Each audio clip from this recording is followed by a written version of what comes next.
Tom P., I'm going to start with you. What more can you tell us about the injury that Dez sustained today? Cole, just a devastating scene at Saints practice where Dez Bryant was running a pass route when he crumpled to the turf. People who were there said you could hear a pop.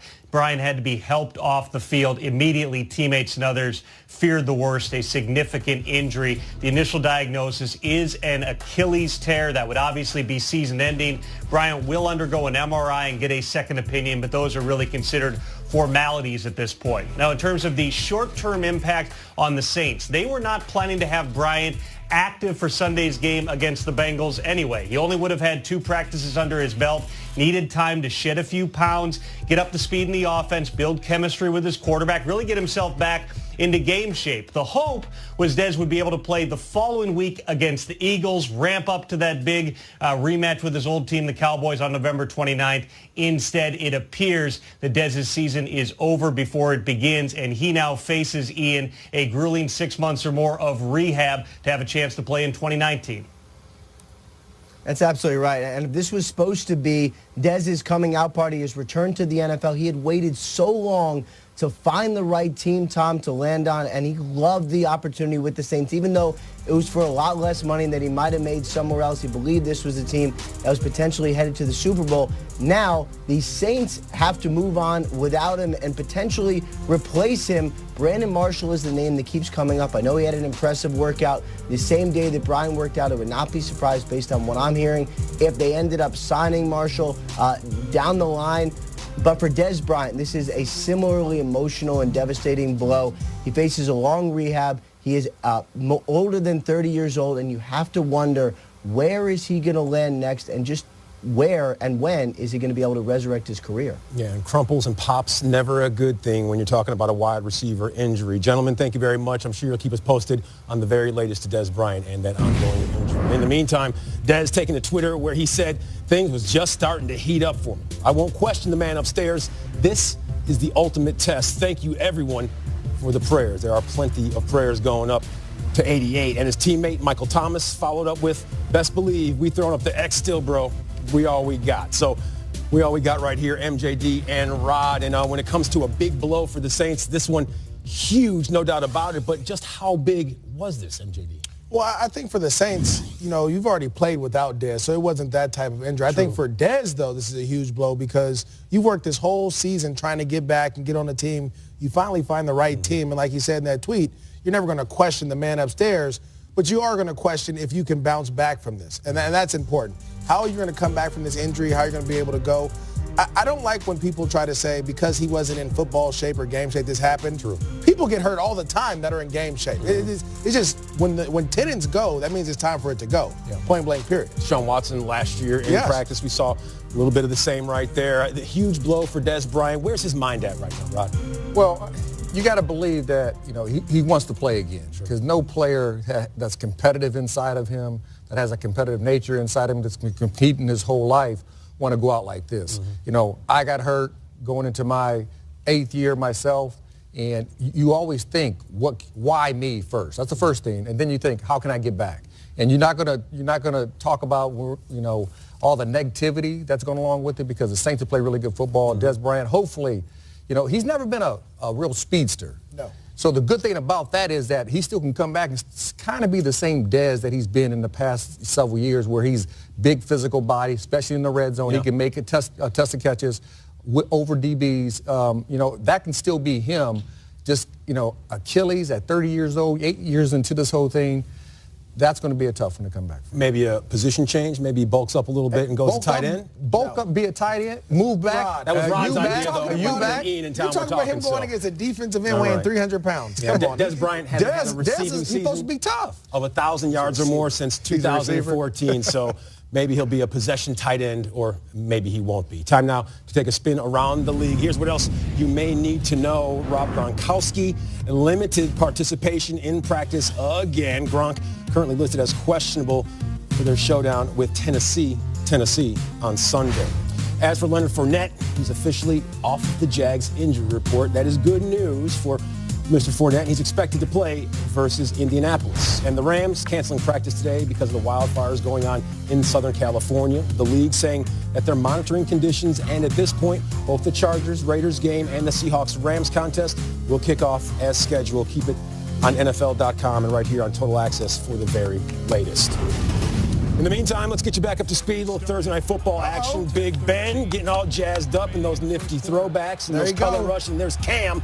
0 giveaways in the last 3. Cam. Okay. You said 0 giveaways in the last 3. That Cam, don't do it. Don't loss. There. Take the 2. Goodness gracious sakes alive. Somebody tackle him. He didn't have his John Wooden pyramid of success. No, he didn't. Panthers down just like that in the blink of an eye. It's 14-7. Cam finished 23 of 29. And yeah, we know how this one shook out. Press Second that quarter, man. Big Ben. You don't press him, you got to do what, Rod? Don't let him off the line. They let him off the hook. Stay on top. Steelers, they led 31-14. They win huge, 52-21. So let's have a gander at this. Big Ben, when he throws a whole host of touchdown passes, 5 or more to be exact. Yeah, his team right there, well, they usually come out with the win. And you see the numbers he's stacking up against Drew Brees, Peyton Manning, hot on their heels. And last night, no different. He went out there and he balled. So it's no secret. Ben was on fire. So was AB. So was Juju. James Conner, quite the effort as well. But when you take a look at this game, getting this win for the Pittsburgh Steelers, MJD, I'm going to ask Rod first. Go ahead. How big was this win for Pittsburgh?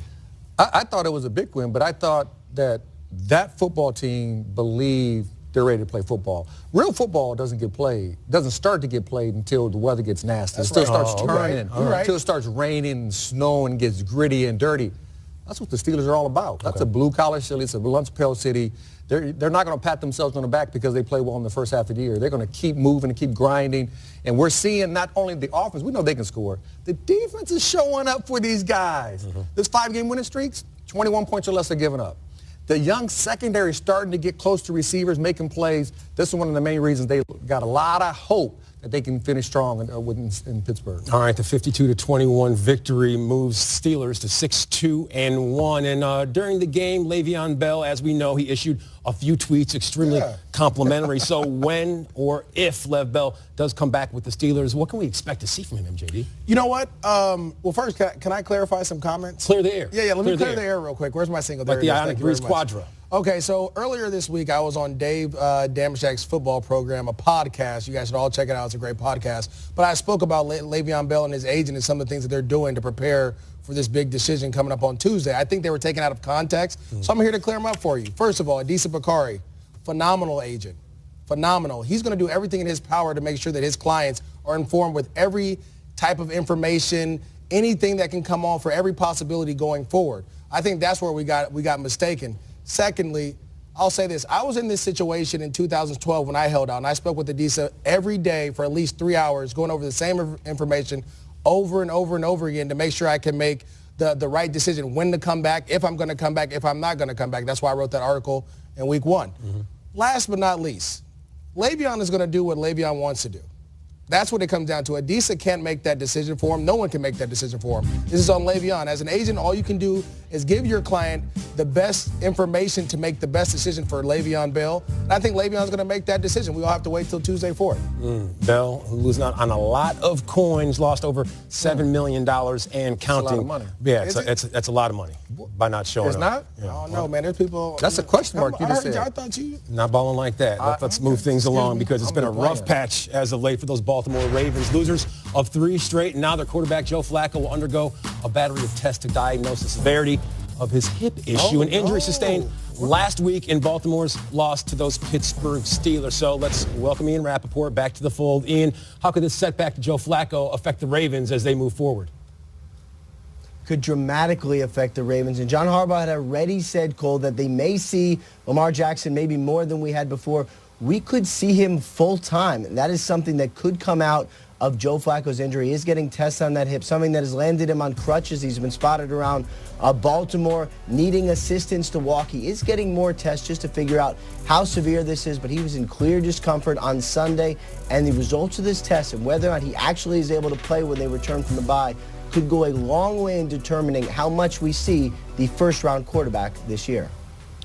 Thank you, Ian. Good stuff. As always, we'll keep close tabs on that situation. And let's now shift to the NFC and that playoff picture, which is starting to slowly come into focus. And keep your eyes peeled for those teams in the hunt, especially Atlanta and Philadelphia. Eagles, they won 2 of their last 3, and they host Dallas on Sunday night. Philly, they won 2 of the last 3 from Dallas. So, Dak Prescott, tell them why you mad, son.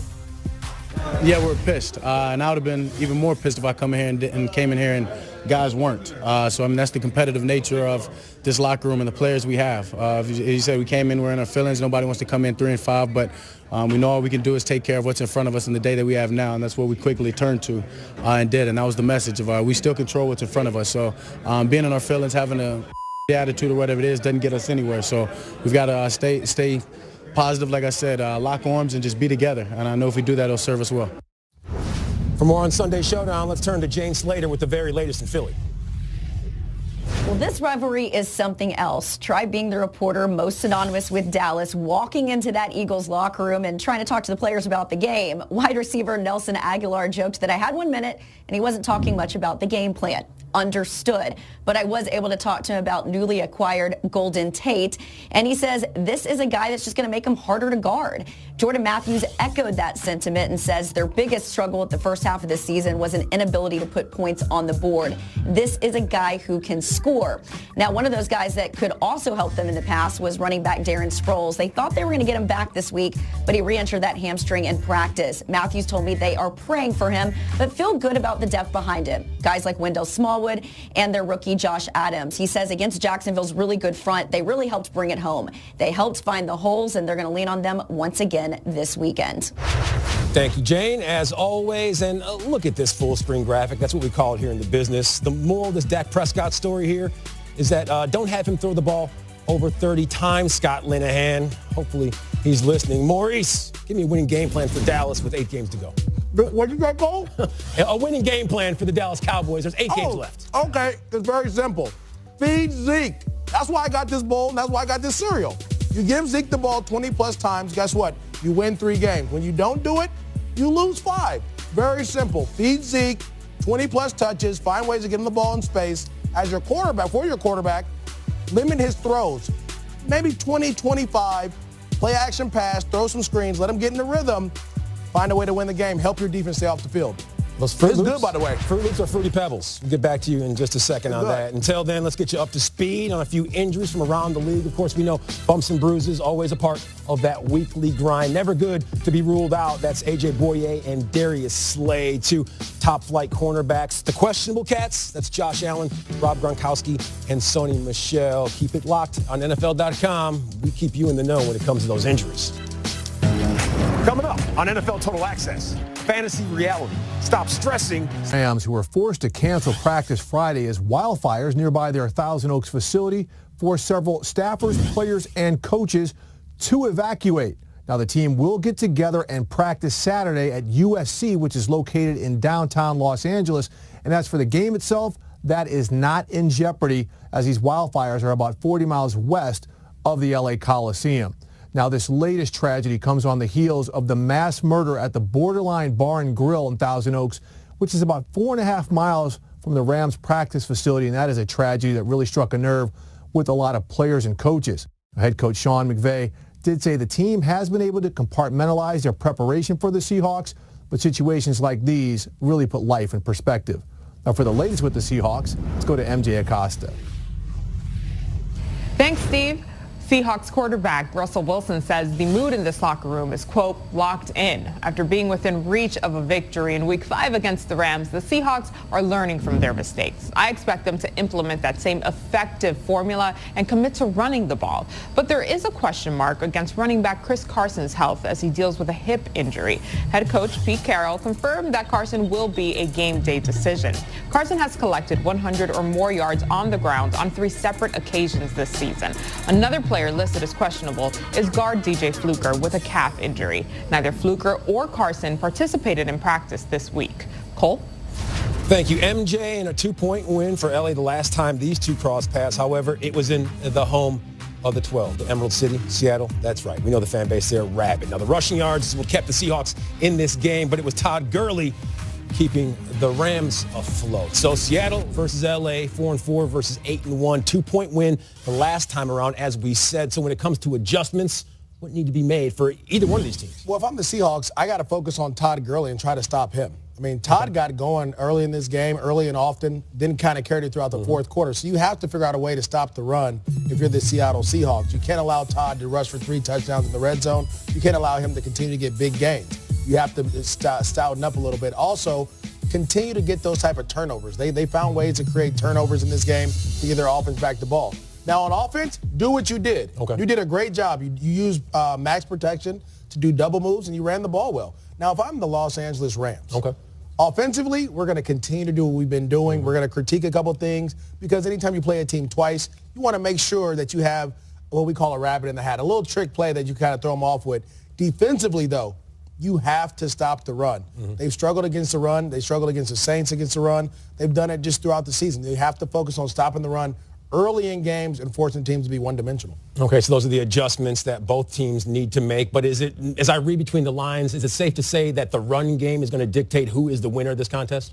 It always does. Okay. I think in any time in football, as much as it's a passing league, if you can run the ball and force a defense to be on their heels and not be able to attack and try to, obviously pass rush up the field, you have a great opportunity. Like we said, Todd Gurley, 3 touchdowns the last time they crossed paths in Seattle. 7th-ranked defense overall, and they're tied for 6th when it comes to that passing D. So we'll see how Jared Goff and the fellas fare. Now, New England, winners of 6 straight. The Chiefs, they're atop the AFC playoff picture. Those in the hunt, however, you see the teams right there. Chargers, Dolphins, and Titans. Oh, by the way, the Patriots' Sunday opposition. So now let's check in with our guy, Mike Giardi, ahead of game time, who has just a little bit more in Nashville. Mike Vrabel has a unique trait. Very few people could get under Tom Brady's skin quite like Vrabel could when they were teammates with the New England Patriots. Vrabel used to jump on the scout team, intercept Brady passes, and then talk as much trash to him as humanly possible. Now Vrabel must come up with a plan to stop Brady as the 41-year-old keeps on playing. Brady, though, remembered fonder times with his ex-teammate. He's a great person. He was a great teammate. And I'm sure he's brought those things to the locker room, just being a really mentally and physically tough player. And I'm sure he wants his players to be the same. So they're playing hard. They have confidence as a team. They win different ways. Offensively, they've done great in some situational things. Defensively, they've played really well. And that's kind of what he's always been about, just getting the job done. He's definitely been someone that was an underdog his entire career. But was a great player. He's, doing a great job as a coach. So this will be a first for both Brady and Bill Belichick, playing against a former teammate in Brady's case and a former player for Bill Belichick, who's now the head coach of the other team. Thank you, Mike. Patriots offense, very Vrabel-esque. Not 11 targets, 11 catches, 11 touchdowns, good, but still strong where they need to be. As for that Titan defense, surprisingly strong despite that 500 record. They're tops in red zone D, so that's the good news. So, Rod, give me the Tennessee key to victory in this student versus teacher matchup. First, can I say revenge for Malcolm Butler? Last time he seen the football team, he was benched in the Super Bowl. Nobody wants to talk about that. But anyway, let's talk about this. The running game, you have to be able to run the football. Matt LaFleur, can you not use Derrick Henry like he's a small back? Lewis, he's your small back, so let's use those guys differently. But it's all about their defense. Dean Peeves, you doing your thing on defense. #1 scoring defense in the National Football League.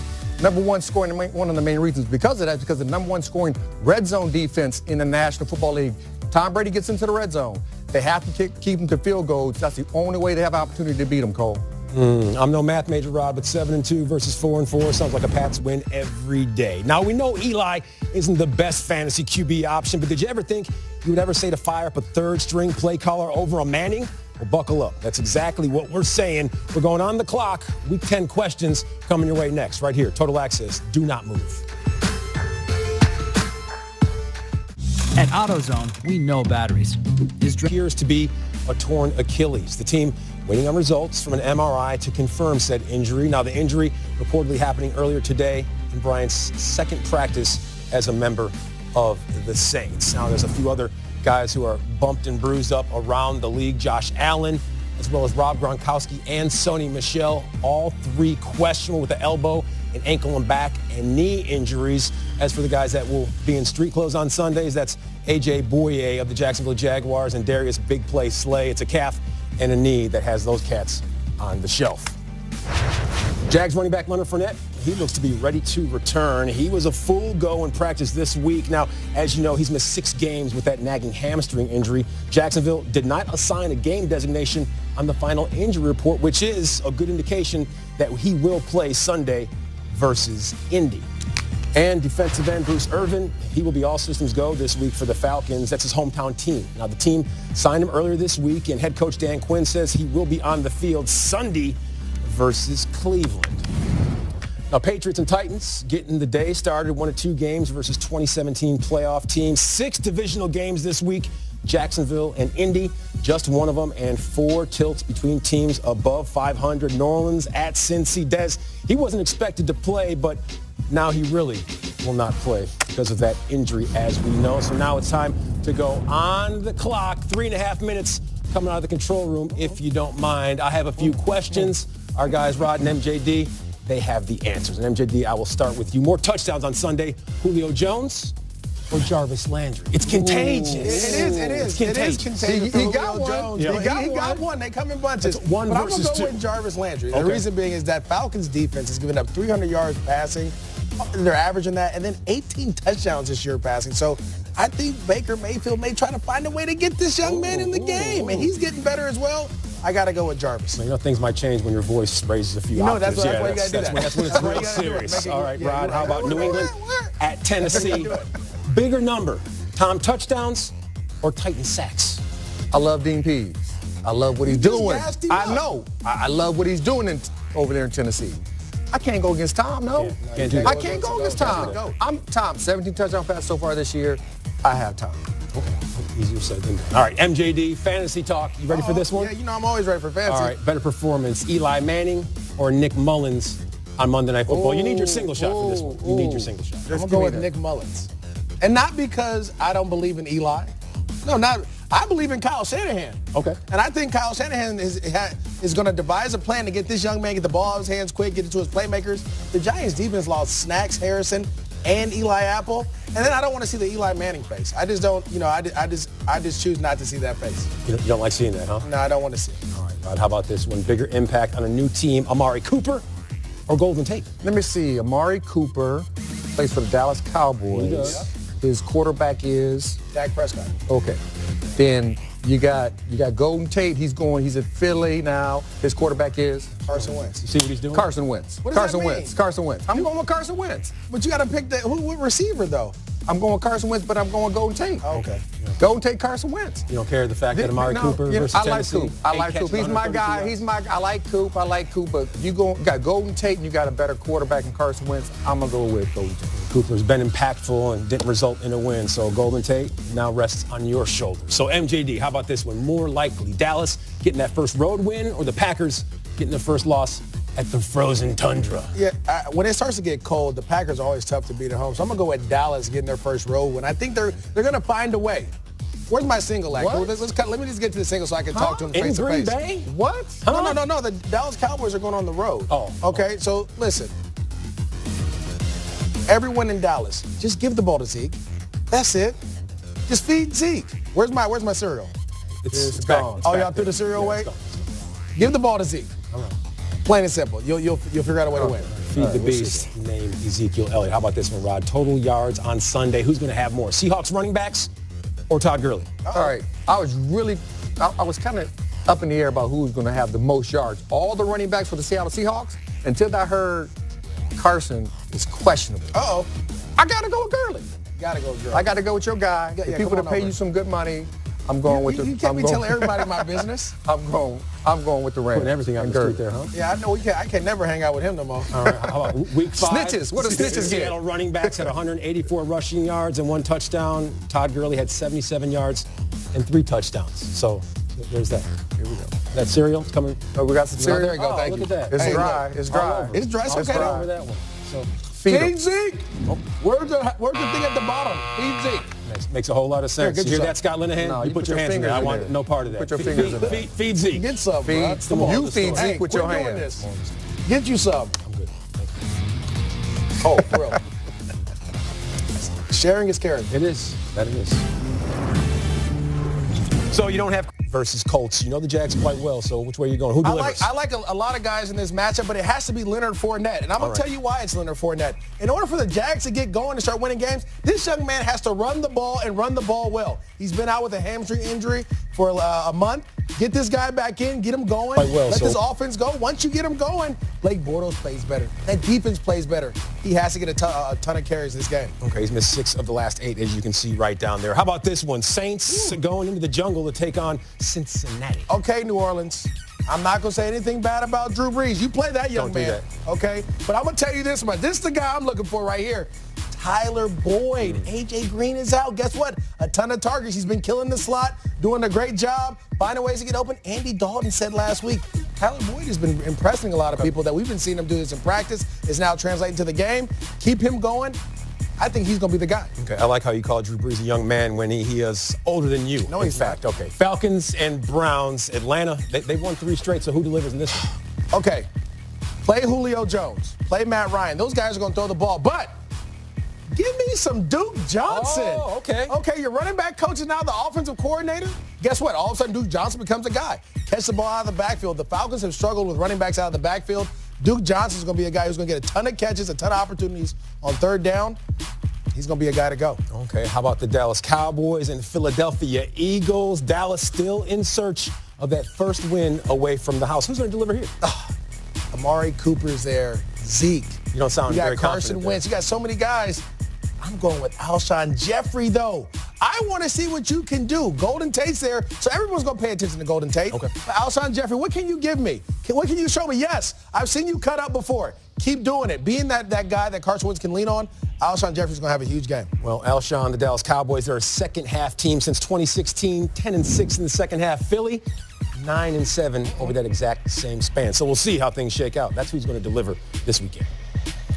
Well, the Bears hoping to deliver this weekend. We know their defense, it's solid, and without Khalil Mack the last 2 weeks, they managed to stay above water. 2 wins in Mack's absence, good enough for the 5th-ranked defense league-wide. No Mack, that equals more blitzes. So now it's time to turn to Stacey Dales in Lake Forest with more on Lions-Bears Sunday.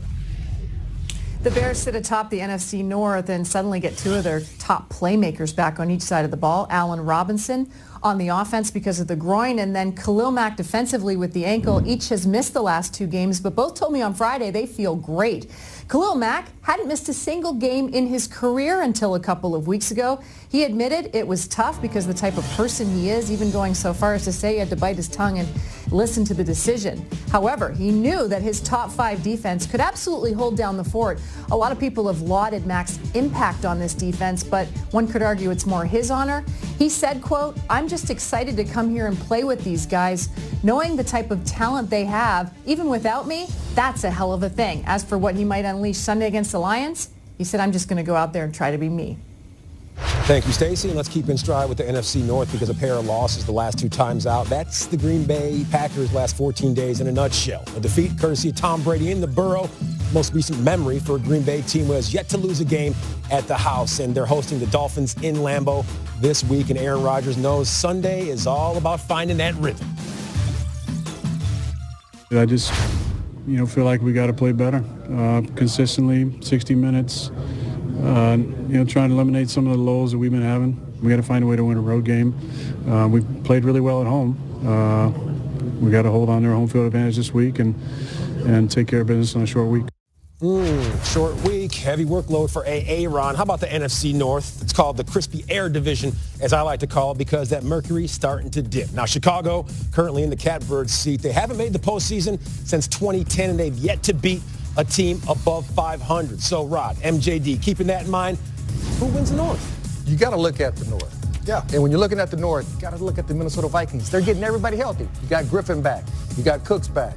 You got Kirk Cousins playing good football. Yeah. Right? You got Thielen, you got Diggs. This is the only team in the NFC North that has not lost in a divisional game yet. Okay. So this team right here is on the mark to make a run. At the end of the season, they win the North. Okay, I'm going to take that, and I'm going to raise you. And JJ, James Jones is for you. I'm going to go with the Chicago Bears. The Bears? They're already winning. And guess what? You talked about a young quarterback. Yeah, but you talk about when the weather gets cold, what happens? Real football starts to be played, right? Look at Jordan Howard, what he's been able to do the last couple weeks. They're turning around, feeding their big back. They're finding ways to get him the ball. Tariq Cohen is still giving you those mismatches, and your defense is coming back healthy. Khalil Mack, you coached him. They need Khalil. Mack, he's back. You coached him. He's the guy. He's gonna at least give him, what are they, 5-3? 10-6, make the playoffs, win the division. I don't know about that, Cole. You know what they say, guys. Good pass rushers, they're hard to find, man. Now, still to come right here on NFL Total Access. It's a town where football legends are made. Weeks, that young talent, hopefully translatable down the road. And Baker Mayfield, you are this week's Pepsi Rookie of the Week. Now, the Pittsburgh Steelers, they're the pro football pride of Pittsburgh. But the game's roots, they run deep all over Western Pennsylvania, a region that has produced some of the greatest players of all time. Now, less than 20 miles from Heinz Field, the town of Wexford, featuring a familiar name and a familiar level of passion. Here now, the latest installment of the Emmy-nominated series, Football Town. Western Pennsylvania is throwback football. It's blue-collar football.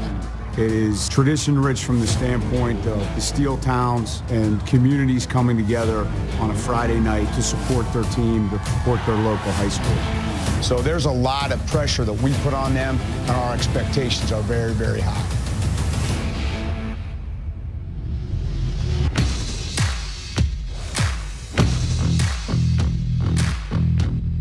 Our football culture here in Western Pennsylvania, if I had one word to describe that, it would be passionate. The type of football player that comes out of Western Pennsylvania is one that is tough. United is going to go back. He looks. He fires. Understand that it's very important to be a part of a great tradition. You talk about a lot of the NFL players are out of Western Pennsylvania. Back to throw Montana. All the great players, all the great names. The base was established here as a high school football player in Western Pennsylvania. Terrell Rivas has the interception. Jason Taylor's got him down for the sack. There's a lot of pride that who's going to be that next big name. That next big name might be a familiar one. North Allegheny High School in Wexford, Pennsylvania is led by a four-star defensive back and Penn State commit, Joey Porter Jr. It's tough carrying his name. Joey Porter with the hit. Joey Porter gets him again. His name in the city is huge. Everything I do, people criticize me like, you only got this because you're dad. You only got this because you're dad. And I'm starting to realize people are going to say whatever they want, and I just got to show them why that's wrong.